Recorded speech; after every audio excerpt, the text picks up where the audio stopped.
বিসমিল্লাহির রহমানির রহিম। সম্মানিত বিনিয়োগকারী ভাই ও বোনেরা, আসসালামু আলাইকুম। শুভ অপরাহ্ন। আজ ২৪শে ফেব্রুয়ারি, রোজ সোমবার। আজকের ইন্ডেক্স পর্যালোচনা এবং আপনাদের অনুরোধের স্টক নিয়ে খুব সংক্ষিপ্ত পরিসরে আলোচনা করার জন্য আপনাদের সামনে হাজির হয়েছি। আশা করি আপনারা সকলেই ধৈর্য সহকারে আজকের এই আলোচনাটি শুনবেন। এছাড়াও যারা প্রথমবারের মতো আজকে আমাকে শুনছেন তাদেরকে বিনীতভাবে অনুরোধ করব, অবশ্যই আপনারা আমার চ্যানেলটি সাবস্ক্রাইব করবেন। একই সঙ্গে আপনাদের যদি কোনো অনুরোধের স্টক থাকে সেটি অবশ্যই আপনারা কমেন্টসের মাধ্যমে আমাকে জানাবেন, আমি সেটি নিয়ে আপনাদের সামনে আলোচনা করব। এছাড়াও যারা প্রতিনিয়ত আমাকে শোনেন তাদের প্রতি আন্তরিক ধন্যবাদ এবং কৃতজ্ঞতা প্রকাশ করছি। একই সঙ্গে আপনাদের যদি কোনো অনুরোধের স্টক থাকে সেটি অবশ্যই আপনারা কমেন্টসে লিখে আমাকে জানাবেন, আমি সেটি নিয়ে কথা বলবো। আজকের ইন্ডেক্সের শুরুতে আমরা মার্কেটকে পজিটিভ ট্রেন্ডে দেখেছিলাম এবং সেই পজিটিভ ট্রেন্ডটা মার্কেট ধরে রেখেছিল। একই সঙ্গে মার্কেটের আপ ট্রেন্ডটা, অর্থাৎ যেখানে আমরা মার্কেটকে সবসময় ক্লোজ প্রত্যাশা করছি, অর্থাৎ ৫,২৪৮ মার্কেটকে ক্লোজ প্রত্যাশা করছি, সেই আপ ট্রেন্ডের যে হাইটি রয়েছে সেই হাই আজকে কিন্তু মার্কেট টাচ করে আজকে কিন্তু মার্কেট আবারও ৫,২34.৯৫ অর্থাৎ ১০ পয়েন্ট পজিটিভ দিয়ে মার্কেট কিন্তু শেষ হয়েছে। অর্থাৎ মার্কেটের যে আপ ট্রেন্ডটি ছিল সেই আপ ট্রেন্ডটা কিন্তু যেভাবে করেছিল সেখান থেকে আস্তে আস্তে সেল প্রেশারের কারণে মার্কেট কিন্তু আবারও কারেকশন জোন অনেকটা বলা যায় ৫,২34 এসে ১০ পয়েন্ট দিয়ে পজিটিভ করে। মার্কেটের আজ আপ ট্রেন্ড স্টকের যে সংখ্যা সেটি ১৭৪টি, মোটামুটি গত দিনের থেকে আজকে কম, তবে খুব বেশি কম বলবো না। এখানে মুভমেন্ট অনুযায়ী আমি বলবো যে ভালোই ছিল আজকে। এছাড়া ডাউন ট্রেন্ড ছিল ১৫৩টি, আনচেঞ্জ ছিল ৭১টি স্টক। আজকে মার্কেটের টার্নওভার যেটি গত দিনের তুলনায় বৃদ্ধি পেয়েছে এবং একটা সাস্টেইনেবল টার্নওভার, যেটি আমরা বলেছিলাম যে মার্কেটকে পজিটিভ মুভমেন্টে রাখতে হলে যে ধরনের টার্নওভার পর্যায়ক্রমে হওয়া উচিত সেই ধরনের টার্নওভারই আজকে হয়েছে। আমরা গত দিনের যে মুভমেন্ট অর্থাৎ ভ্যালু দেখেছিলাম মার্কেটের, সেই ভ্যালু ছিল ৪৮৭ কোটি টাকা। আজকে কিন্তু সেটি বৃদ্ধি পেয়ে ৫৪৪ কোটি টাকা, অর্থাৎ ৬১ কোটি টাকা মার্কেটের টার্নওভার আজকে কিন্তু বৃদ্ধি পেয়েছে। এছাড়াও মার্কেটের যদি সেক্টর আমরা গেনার টপ 10 এর যে লিস্টটি রয়েছে সেটি যদি আপনাদেরকে একটু দেখাই, সেখানে আপনারা আমাদের যে অনুরোধের স্টকগুলো রয়েছে, আপনারা যে অনুরোধগুলো করেন সেই স্টকগুলোর বেশ কয়েকটি স্টক কিন্তু আজকে টপ 10 এ জায়গা করে নিয়েছে। আমরা প্রথমে যে ৩টি স্টক দেখতে পাচ্ছি, অর্থাৎ কেটিএল, বিপিএমএল এবং দেশবন্ধু গার্মেন্টস, এই ৩টি স্টক কিন্তু আমার রেগুলার আলোচনার মধ্যে স্টক ৩টি ছিল এবং সেখানে আমরা ৩টি স্টকে কিন্তু হল্টেড হতে দেখছি। এস আলম দেখতে পাচ্ছি আমরা আজকে হল্টেড হয়েছে। সবসময় সে হল্টেড দিয়েই যাচ্ছে বেশ কিছুদিন ধরে। এছাড়া আ আজকে যে হল্টেড সিরামিক সেক্টরে দেখতে পাচ্ছেন, এসপি সিরামিকস আজকে প্রাইস অ্যাকশন করে হল্টেড হয়েছে, এটিও ভালো প্রাইস অ্যাকশন হয়েছে। আ এছাড়া আমরা সেক্টর বাই গেনার লিস্ট যদি আপনাদেরকে একটু দেখাই, সেখানে টেক্সটাইল সেক্টরকে দেখতে পাচ্ছেন আজকে ভালো মুভমেন্টে ছিল। গতকালকে একটু ডাউন ট্রেন্ডে ছিল, আজকে কিন্তু সেটি আবারও উঠে এসেছে, অর্থাৎ ৪০টি স্টক কিন্তু আজকে আপ ট্রেন্ডে ছিল, ডাউনে ছিল ১৩টি, ইকুয়াল ছিল ৫টি। ফার্মাসিউটিক্যাল সেক্টরটি উঠে এসেছে, যেখানে আমরা গতদিন ইঞ্জিনিয়ারিং সেক্টরকে দেখেছিলাম। আজকে ১৭টি স্টক আপ ট্রেন্ডে ছিল, ফার্মাসিউটিক্যালস এর ১৬টি ডাউন ট্রেন্ড। এখানে সেক্টর ওয়াইজ ফার্মাসিউটিক্যাল সেক্টরে যদি আরো কিছু স্টককে আমরা আপ ট্রেন্ডে দেখতে পেতাম তাহলে কিন্তু মার্কেটকে আরো ভালো অবস্থানে আমরা শেষ করতে পারতাম। ইঞ্জিনিয়ারিং এবং ইন্স্যুরেন্স, আমরা গতকালকের যে আলোচনাটা যদি একটু আপনাদেরকে বলি, যে মিউচুয়াল ফান্ড, আমরা বারবারই বলে আসছি যে আসলে এই ফিনান্সিয়াল ইনস্টিটিউশন গুলো সেক্টর বাই আসলে মুভমেন্ট ধরে রাখতে পারতেছে না। তো সেখানে আপনারা গতকালকে দেখেছিলেন যে মিউচুয়াল ফান্ডের একটা ভালো মুভমেন্ট, সেখানে কিন্তু দেখেন আবার আজকে মিউচুয়াল ফান্ডটা কিন্তু ডাউন ট্রেন্ডে চলে এসেছে।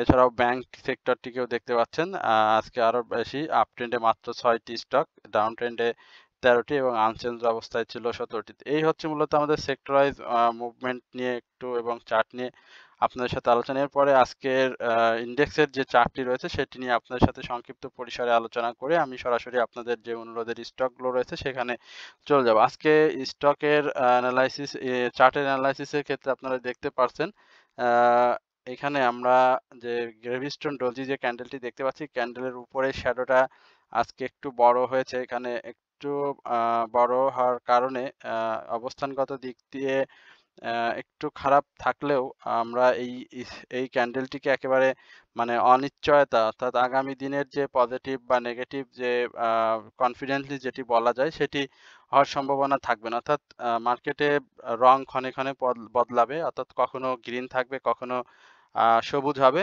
এর মধ্য দিয়েই আমরা বেশ কিছু স্টককে পারফর্ম করতে দেখব এবং আ দিন শেষে আমরা প্রত্যাশা করব মার্কেট যেন এই যে ৫,২৪৮ বা ৫,২৪৫ এর যে বাধাটি রয়েছে এটি যদি সাকসেসফুলি ব্রেকআউট করতে পারে, তাহলে আমরা মার্কেটকে একটা ভালো জায়গায় আগামী দিনে দেখতে পাবো। আর RSI টা দেখতে পাচ্ছেন যে ৬৪.৭০ এবং হিস্টোগ্রামের বার মুভিং এভারেজ অনুযায়ী শেয়ারটি এখনো আমরা এই যে চার্টটি রয়েছে সেখানে বাই সিগন্যাল দেখতে পাচ্ছি। তবে যেহেতু মাসের শেষ আপনারা জানেন যে আমরা আর মাত্র ৩টি কার্যদিবস পাবো এই ফেব্রুয়ারি মাসের।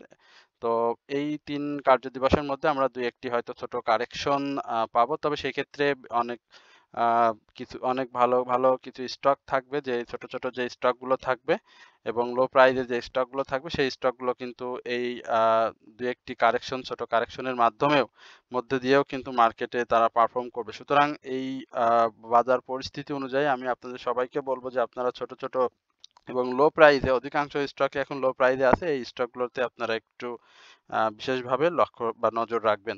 তো এই হচ্ছে মূলত ইনডেক্স এবং আমাদের মার্কেট নিয়ে সার্বিক আলোচনা। এরপরে আমরা আপনাদের অনুরোধের স্টকগুলোতে চলে যাব। তার আগে আমি আপনাদেরকে আবারও বিনীতভাবে অনুরোধ করব, অবশ্যই আপনারা আমার চ্যানেলটি সাবস্ক্রাইব করবেন। একই সঙ্গে কমেন্টস এবং শেয়ার করে আমার পাশে থাকবেন। প্রথমে আমি মোজাফফর হোসেন স্পিনিং মিল নিয়ে কথা বলবো। এটি নিয়ে এর আগেও আমি বেশ কয়েকবার কথা বলেছি। একেবারে বুলিশ ক্যান্ডেল করেছে স্টকটি। অ্যা আ খুব ভালো অবস্থাতে রয়েছে। তবে RSI টা একটু রিস্কি জোনে চলে গিয়েছে। এখানে RSI একটা কারেকশন জোন আমরা প্রত্যাশা করছি। সেই প্রত্যাশাতে আসলে তার প্রাইস কারেকশনটা কি ধরনের হবে সেটি এখন আমাদের আলোচনা বা আমাদের মূল লক্ষ্য। তো সেটি খুব বেশি পরিসরে হবে বলে আমার আমার মনে হয় না। সেখানে আমরা হয়তো ৳১৪.৮০ এই লেভেলটা পর্যন্ত হয়তো তার একটি কারেকশন জোন দেখব। আর এই কারেকশন জোন শেষ করে শেয়ারটি আবারও মুভমেন্টে যাবে এবং আপনারা সবসময় লক্ষ্য করবেন যে শেয়ারটি যেন তার ভলিউমটা ধরে রাখতে পারে। আজকে কিন্তু শেয়ারটি বেশ ভালো ভলিউম গেইন করছে এবং এখানে কিন্তু বাই প্রেশার ছিল অনেক বেশি। সুতরাং আমরা তার যে হাইটি রয়েছে অর্থাৎ রিসেন্ট যে ৳১৬.৩০ যে হাইটি রয়েছে, এই ৳১৬.৩০ আগামীকালকে শেয়ারটি কিন্তু টাচ করার সম্ভাবনা রয়েছে এবং এই টাচটাকে কেন্দ্র করে শেয়ারটি কিন্তু আবারও কারেকশন জোনে আসবে। সুতরাং এই লেভেলে আমি সেটিতে এন্ট্রি না নিয়ে আমি বলব যে কারেকশন জোনে আসলে আপনারা স্টকটিতে এন্ট্রি নিবেন। স্টকটির আমার কাছে ভালোই মনে হয়েছে। কারণ এখানে যে ধরনের পাবলিক হোল্ডিং রয়েছে শেয়ারটিতে সেই হোল্ডিং অনুযায়ী শেয়ারটি কিন্তু মাঝে, মাঝে ভলিউম সহ কিন্তু পারফর্ম করার চেষ্টা করছে। সুতরাং আপনারা মোজাফফর হোসেন স্পিনিং মিলে আ আ এন্ট্রি নিতে পারেন। তবে সেটি অবশ্যই আমি বলব যে ৳১৪.৮০ এই লেভেল কারেকশন জোনে যখন আসবে শেয়ারটি তখন। এরপরে আপনাদের আজকে মেক্সিমাম আসলে আ টেক্সটাইল সেক্টরের অনুরোধের স্টকই বেশি হয়ে গেছে। কারণ আমার হোয়াটসঅ্যাপ গ্রুপে মূলত টেক্সটাইল সেক্টরের আলোচনাটা ইদানিং খুব বেশি হচ্ছে। কারণ ওরা মেক্সিমাম সময় সেক্টর ওয়াইজ মুভমেন্টে থাকে। তো টেক্সটাইল সেক্টরের কিছু স্টক আজকে বেশি থাকবে। তো সুতরাং আপনারা একটু ধৈর্য সহকারে আলোচনা শুনবেন। ইফা ডট সরি ETL নিয়ে আলোচনা। ETL এর বিষয়ে যেটি বলব যে শেয়ারটি দেখতে পাচ্ছেন যে ভলিউম সহ মুভমেন্ট করেছে। তবে আজকের ক্যান্ডেলের অবস্থানটা খুব বেশি ভালো না। তবে গতকালকের হাইয়ের উপরে আজকে কিন্তু শেয়ারটি ক্লোজ দিয়েছে। সুতরাং এখানে প্রাইস অ্যাকশনের সুযোগ থাকবে। তবে অবশ্যই আগামী দিনে ৳১১.৩০ র উপরে উম হান মানে ক্লোজ দিতেই হবে। যদি সেটি সে দিতে ব্যর্থ হয়, তাহলে কিন্তু সেই ৳১১.৩০ থেকে সে বারবার রিজেক্ট হয়ে চলে আসবে। আর কারেকশন জোন আমি যদি বলি ৳১০.৫০ থেকে যেহেতু RSI টা ৬৭.৪৯ এ অবস্থান করছে, সেক্ষেত্রে আমি বলব ৳১০.৫০ থেকে ন ৳১০ এই লেভেলে শেয়ারটিতে একটা কারেকশন জোন থাকবে। আর হিস্টোগ্রাম মুভিং এভারেজ অন্যান্য যে ইগুলো রয়েছে সেগুলোর মধ্যে স্টকটিতে এখন পর্যন্ত আমরা বাই সিগন্যাল দেখতে পাচ্ছি। এরপরে ইফাদ অটোস এই স্টকটি নিয়ে আপনাদের রয়েছে, জানার আগ্রহ রয়েছে। আমরা ইফাদ অটোরে দেখি। ইফাদ অটো আজকে খুব সুন্দর প্রাইস অ্যাকশন করেছে, ভালো ক্যান্ডেল করেছে। আ প্রা আমার কাছে ইফাদ অটোর যে নিউজ ছিল আপনারা সেটি আমার গ্রুপে আমি শেয়ার করেছিলাম। তো শেয়ারটি এখন প্রাইস অ্যাকশনের জন্য তৈরি হচ্ছে এবং এই প্রাইস অ্যাকশনটা এবার আসলে কন্টিনিউ করতে পারে কিনা শেয়ারটি সেটিকে লক্ষ্য দেখতে হবে। তো এখনই আমি যদি বলি যে কারো যদি ইফাদ অটোতে এন্ট্রি নেয়া থাকে তাহলে অবশ্যই আপনারা ভালো একটা প্রফিট পাবেন। আর যদি কেউ এন্ট্রি নিয়ে না থাকেন তাহলে আমি বলব যে আপনারা অবশ্যই আবারও এন্ট্রির সুযোগ পাবেন স্টকটিতে। তবে এই স্টকটি যে একবারে অ্যা আ ২-৩ টি হল্ট করবে বা একবারে ভালো প্রাইস অ্যাকশন করবে ব্যাপারটা কিন্তু এরকম না। সে আ কারেকশন জোন দিয়ে মুভমেন্ট করবে এবং সে একটা ভালো প্রাইজে নিয়ে যাবে সেভাবেই সে তার লাইফ সার্কেলটাকে এবার তৈরি করছে। আমরা যারা অ্যানালিসিস্ট রয়েছি তারা বিষয়টি অনেক আগেই বুঝতে পেরেছিলাম এবং হয়তো অনেকেই বিনিয়োগে আছেন এই স্টকটিতে। এখন স্টকটি যে ৳২৭.৩০ যে পূর্বের হাই, এই হাইটাকে আপনারা একটু অবজার্ভ করবেন। এই হাইটা যখন আ সে ব্রেকআউট করবে তখন কিন্তু একটা ক্রেজি বুল হওয়ার সম্ভাবনা রয়েছে এই স্টকটিতে। তো স্টকটিতে আ এখন পর্যন্ত সেল সিনারি রয়েছে এবং RSI টাও আরেকটু বাড়ার সুযোগ রয়েছে এবং সেক্ষেত্রে আমি বলব যে ৳৬০.৪০ এই লেভেলে আসলে শেয়ারটিতে একটা ভালো সেল প্রেশার থাকবে এবং এই প্রেশারটাকে সে কিভাবে ফেস করে এবং পরবর্তীতে শেয়ারটিতে বাই সিগন্যাল আসলে আমি বলব যে আপনাদেরকে অবজার্ভ করে এন্ট্রি নেওয়ার জন্য। এরপরে EGN আ এই স্টকটি নিয়ে আপনাদের আ জানার জন্য বলেছেন সেটি আমরা চেষ্টা করছি। ইজিয়ানের ব্যাপারে বলব যে এটিও খুব ভালো আইটি সেক্টরের জেনারেশন আমরা যারা বিনিয়োগে রয়েছি বা আমি ব্যক্তিগতভাবে এখন নেই বিনিয়োগে। তো যারা বিনিয়োগে রয়েছি তারা আ বলব যে ৳২৪ এই লেভেলে আজকে প্রফিট টেক করেছেন এটি নিশ্চিত এবং এই প্রফিট টেকিং এ অনেকেই আ আমি বলব যে বায়ার এবং সেলারদের একটা ভালো কম্পিটিশন ছিল। এখানে আমি ইজিয়ানের ব্যাপারে বলব যে ৳২৫ র উপরে অবশ্যই স্টকটি ক্লোজ দিতে হবে এবং সেই ক্লোজটা দিলে শেয়ারটিতে আমরা ৳৩ র একটা গ্যাপ কিন্তু পেয়ে যাব। সেক্ষেত্রে অবশ্যই আইটি সেক্টরে একটা ছোট মুভমেন্ট তো থাকতে হবে। স্টকটি ভালো। ক্যাশ ডিভিডেন্ড হিস্ট্রিও ভালো। ইয়ারলি যে ৫২ সপ্তাহের হাই সেটিও ৳৫৩ ছিল অর্থাৎ 50% প্রাইস ডাউন ট্রেন্ডে এসে সে কিন্তু এখন বর্তমানে অবস্থান করছে। সুতরাং এই স্টকটিতেও আপনারা লক্ষ্য রাখবেন। তবে এই স্টকটির যে মে মুভি ই সরি আ MACD এবং হিস্টোগ্রামের বার রয়েছে। হিস্টোগ্রামের বারটা যদি দেখেন সেখানে দেখতে পাবেন ধূসর এবং ছোট হয়ে আসে। সুতরাং এটিও একটা কারেকশন জোনে যাওয়ার একটা ইঙ্গিত হয়তো দিচ্ছে। তবে অবশ্যই শেয়ারটি ৳২৫ র এই লেভেলে আ যাবে। যদি সে ৳২৫ র উপরে ক্লোজ দিতে না পারে বা ৳২৪.৫০ পাশাপাশি ৳২৪ আ ৯০ এই জায়গা থেকে যদি সে রিজেক্ট হয়ে আসে তবে কিন্তু সে নিশ্চিতভাবে কারেকশন জোনে আসবে। সুতরাং এই বিষয়গুলো বুঝে আপনারা স্টকটিতে এন্ট্রি নিবেন এবং প্রফিট টেকিং জোনে থাকলে অবশ্যই প্রফিট টেক করবেন। এরপরে বিএসএসআরই এটি নিয়ে আপনাদের অনেক বেশি প্রত্যাশা, অনেক বেশি আ জিজ্ঞাসা। বিএসএসআরই নিয়ে আমি একটু সংক্ষেপে বলি। বিএসএসআরইর যে বিষয় আমি অনেকবার বলেছিলাম, হল্টেড হওয়ার আগেই বাই করতে বলেছিলাম। অনেক ধরনের টাইটেল দিয়ে অনেকভাবে বুঝিয়ে আপনাদেরকে আমি বলেছিলাম যে বিএসএসআরই ভালো করবে এবং সেটি করেছে। এখন আ শেয়ারটির একটু কারেকশন জোন থাকবে এবং সেই কারেকশন জোনটা আ আমার কাছে আজকে দেখতে পাচ্ছি যে ৳১১.৯০ ৳১২ য় শেয়ারটি ক্লোজ হয়েছে এবং হাই করেছিল ৳৩০ অর্থাৎ বুলিশ একটি ক্যান্ডেল সে এখানে ক্রিয়েট করেছে। বুলিশ ক্যান্ডেলের আগে এর আগেও সে ক্যান্ডেল ক্রিয়েট করে আসলে সাইডওয়েজ মুভমেন্ট নিয়ে ছিল। তো যেহেতু তার RSI টা আ স আ ৬৭.৪৩ এ অবস্থান করছে অর্থাৎ রিস্কি জোনেই আমি বলব। তো এই রিস্কি জোন থেকে একটু কারেকশন জোনে আসবে কিনা, কারেকশন জোনে যদি আসে তাহলে সেটি কি ধরনের কারেকশন হতে পারে সেটি যদি আপনাদেরকে বলি তাহলে আমি বলব যে ৳১০৭ থেকে ৳১০৯ র এই লেভেলটা একটা কারেকশন জোন এই স্টকটির জন্য থাকবে এবং এই স্টকটির মুভিং এভারেজ অনুযায়ী এখন পর্যন্ত বাই সিগন্যাল থাকলেও আমরা হয়তো খুব শীঘ্রই হয়তো এই স্টকটিতে একটা সেল সিনারি দেখতে পাবো। তো যারা এন্ট্রি নিতে চাচ্ছেন আমি বলব যে স্টকটি ৳১০৭ থেকে ৳১০৯ এই লেভেলে একটা এন্ট্রি নিলে আপনারা ৳১১৩ থেকে ৳১৫ এই লেভেলে বাই করে শেয়ারটি থেকে সেল করে প্রফিট টেক করবেন। এরপরে হচ্ছে ইনট্রাকো আমরা একটু ইনট্রাকোর বিষয়টা আপনাদেরকে একটু জানানোর চেষ্টা করি। এর আগেও ইনট্রাকো নিয়ে কথা বলেছিলাম। আমরা ক্যাটেগরি চেঞ্জ এর বিষয়ে যখন কথা বলেছিলাম যে কিছু স্টকের ক্যাটাগরি চেঞ্জ হবে, তার মধ্যে ইন্ট্রাকো অন্যতম।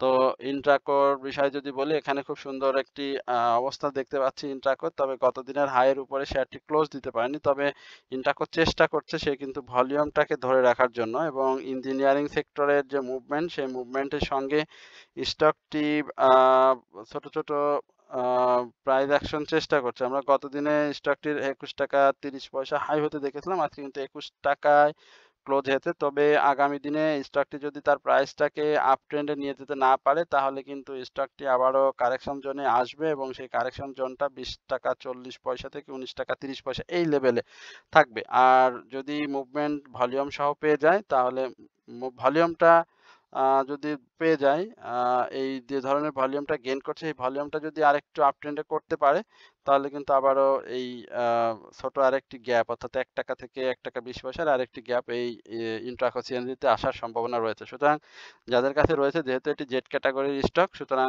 বাই সেলের মাধ্যমে থাকলে আপনারা এখান থেকে ভালো প্রফিট টেক করতে পারবেন। এরপরে এসপি সিরামিক কি অবস্থা দেখি একটি। এসপি সিরামিক আজকে আমরা দেখতে পাচ্ছি যে এসপি সিরামিক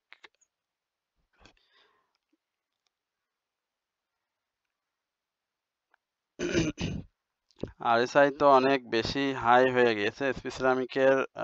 আজকে আমরা দেখতে পাচ্ছি যে এসপি সিরামিক 1 টাকা 50 পয়সা, অর্থাৎ হাই, মানে সে হল্টেড হয়েছিল, বাট হল্টেডটা ধরে রাখতে পারেনি, শেষের দিকে এসে সে হল্টেডটা ছেড়ে দেয়। ভলিউমটা তো মানে মাশাল্লাহ অনেক বড় ভলিউম পেয়েছে, এখানে হল্টেড ছেড়ে দেওয়ার কারণে আগামী দিনে ডাউন ট্রেন্ডের একটা ইঙ্গিত দিয়েছে। আরএসআইটাও বেড়ে গিয়েছে। তো কারেকশন জোন আসার আগ পর্যন্ত আমি স্টকটি নিয়ে কিছু বলতে চাই না। তবে স্টকটিতে কেউ এন্ট্রি এই মুহূর্তে না নিলে আমি খুশি হব। কারেকশন জোনে আসুক, সেক্ষেত্রে তার সে কারেকশন জোনটা 15 টাকার আশেপাশে হবে। সেই কারেকশন জোনে আসলে আপনারা শেয়ারটিতে এন্ট্রি নেবেন। তবে মুভিং এভারেজ হিস্টোগ্রামের বার অনুযায়ী শেয়ারটিতে বাই সিগন্যাল রয়েছে। এরপরে আরডি ফুডের sideways movement, correction zone face করবে, এবং সেই কারেকশন জোনে আমি বলবো যে শেয়ারটিতে এন্ট্রি নিতে। আরেকটু কারেকশন শেয়ারটি করবে। সেই কারেকশন জোনটা যদি আমি আপনাদেরকে একটু বলি, 24 টাকা 70 পয়সা থেকে 24 টাকা 40 পয়সা এই লেভেলে শেয়ারটির কারেকশন জোন হবে, এবং সেই জন্য আপনারা এন্ট্রি নিলে শেয়ারটি থেকে আবারও 1 থেকে 2 টাকা মিনিমাম প্রফিট টেক করার সুযোগ পাবেন। শেয়ারটিতে এই মুহূর্তে হিস্টোগ্রাম, এমএসিডি মুভিং অ্যাভারেজ অনুযায়ী বাই সিগন্যাল রয়েছে। তবে মার্কেট পরিস্থিতি, অর্থাৎ তার যে বাই সেল প্রেশার, এই সেল প্রেশারটা কমে যাওয়ার সাথে সাথে শেয়ারটি কিন্তু আবারও তার যে ভলিউম আজকে যেটি করেছে, এই ভলিউমটা কিন্তু সে গেদার করলে প্রাইস অ্যাকশন শুরু হবে। এরপরে টেকনো ড্রাগ নিয়ে একটু কথা বলি। খুব বিশেষভাবে অনুরোধ করেছেন ভাই টেকনো ড্রাগ নিয়ে কথা বলার জন্য। আসলে এর আগেও টেকনো নিয়ে কথা বলেছিলাম। টেকনো অল্প টেকনোর যে অল্প ভলিউম, সেই ভলিউমটা থেকে আজকে কিন্তু সে বের হয়ে এসে 11 লক্ষ, অর্থাৎ প্রায় 12 লক্ষর মতো ভলিউম করেছে, এবং এই ভলিউমে আমরা কিন্তু বাই ভলিউম দেখেছি অনেক বেশি, এবং আজকের ক্যান্ডেল প্যাটার্নটাও খুবই সুন্দর। নতুন করে হিস্টোগ্রামের বারে আমরা বাই সিগন্যাল দেখতে পাচ্ছি, এমএসিডিতে বাই সিগন্যাল দেখতে পাচ্ছি, মুভিং এভারেজ অনুযায়ীও বাই সিগন্যাল চলে আসছে। বাধাটা হচ্ছে 36 টাকা, 36 টাকা অর্থাৎ 35 টাকা 60 পয়সার উপরে শেয়ারটিকে ক্লোজ দিতে হবে। তো আজকে 80 পয়সা শেয়ারটির প্রাইস অ্যাকশন হয়েছে। ফার্মাসিউটিক্যাল সেক্টরের মুভমেন্ট ছিল, তার সঙ্গে তাল মিলিয়েছে। সেটি দেখা যাক আগামী দিনে কি করতে পারে। যদি সে মুভমেন্টটা ধরে রাখতে পারে এবং 36 টাকায় ক্লোজ দিতে পারে, এখান থেকে গিয়ে ছোট ছোট মুভমেন্ট করে হোক আর যেভাবে হোক যদি দিতে পারে, তাহলে আশা করি শেয়ারটি আবারও একটা ভালো গ্যাপ দিবে সাধারণ বিনিয়োগকারীদের প্রফিট টেকিং এর জন্য। তো যারা বিনিয়োগে আছেন, আমি বলবো যে শেয়ারটি একটু ধৈর্য সহকারে থাকেন, আশা করি শেয়ারটি ভালো হবে। এরপরে আরেকটি ছোট স্টক নিয়ে আপনাদের সাথে কথা বলবো, সেটি হচ্ছে ডিবিএইচ, অর্থাৎ ডেল্টা ব্রাক হাউজিং। এই স্টকটি নিয়ে একটু সংক্ষিপ্ত পরিসরে কথা বলবো। স্টকটিও খুব সুন্দর ভাবে রয়েছে, ফিনান্সিয়াল সেক্টরের একটি স্টক। আমি বারবারই বলেছিলাম যে সেক্টর ওয়াইজ মুভমেন্ট না আসলে শেয়ারগুলো সেভাবে মুভমেন্টে আসবে না। বাট ডিবিআইস কিন্তু একটা মুভমেন্টে এসেছে এবং সে অনেক কারেকশন জোন দিয়ে কিন্তু ছোট ছোট মুভমেন্ট করে আজকের এই জায়গায় এসে পৌঁছেছে। তবে ৩৮ টাকা যে বাধাটা রয়েছে ব্যারিয়ারটা, সেটা সে কিভাবে ব্রেকআউট করে সেটি আমাদেরকে দেখতে হবে। আজকে ৩৭ টাকা ৬০ পয়সা হাই করেছিল। সেখান থেকে মাত্র ১০ পয়সা ডাউন ট্রেন্ডে সে ক্লোজ করেছে। খুব চমৎকার একটা অবস্থানে রয়েছে ডিবিআইস। ফাইন্যান্সিয়াল ইনস্টিটিউশনের মুভমেন্ট না থাকলেও স্টকটির আমরা মুভমেন্ট মাঝে মাঝে দেখি। এখানে আমি স্টকটির একটা মুভমেন্ট দেখতে পাচ্ছি এবং ৩৬ টাকা ৫০ পয়সা থেকে শেয়ারটি কিন্তু ৩৬ টাকা ২০ পয়সা বা ৩৬ টাকা থেকে কিন্তু শেয়ারটি আজকে ৩৭ টাকা ৬০ পয়সা চলে আসে, অর্থাৎ ৩৮ টাকায় শেয়ারটি সেল প্রেসার থাকবে। এই সেল প্রেসারটাকে সাকসেসফুলি ব্রেকআউট করলে আমরা অবশ্যই শেয়ারটিকে একটা ভালো মুভমেন্টে দেখতে পাবো। আরএসআইটাও বাড়ার অনেক ভালো জায়গা রয়েছে। সুতরাং যাদের কাছে আছে তাদেরকে বলবো যে আপনারা হোল্ড করেন, অবশ্যই আপনারা এই স্টকটি থেকে প্রফিট টেক করতে পারবেন। তো এই হচ্ছে আজকে আপনাদের অনুরোধের স্টক এবং আজকের ইন্ডেক্স নিয়ে আমার সংক্ষিপ্ত পরিসরের আলোচনা। আশা করি আপনারা সকলেই ধৈর্য সহকারে আজকের এই আলোচনাটি শুনছেন। একই সঙ্গে আপনারা আমার চ্যানেলটি অবশ্যই সাবস্ক্রাইব করবেন, কমেন্টস করে শেয়ার করে আমার পাশে থাকবেন। সকলে ভালো থাকবেন, সুস্থ থাকবেন, এই প্রত্যাশায় আজকের আলোচনা এখানে শেষ করছি। আসসালামু আলাইকুম ওয়া রাহমাতুল্লাহি ওয়া বারাকাতুহু।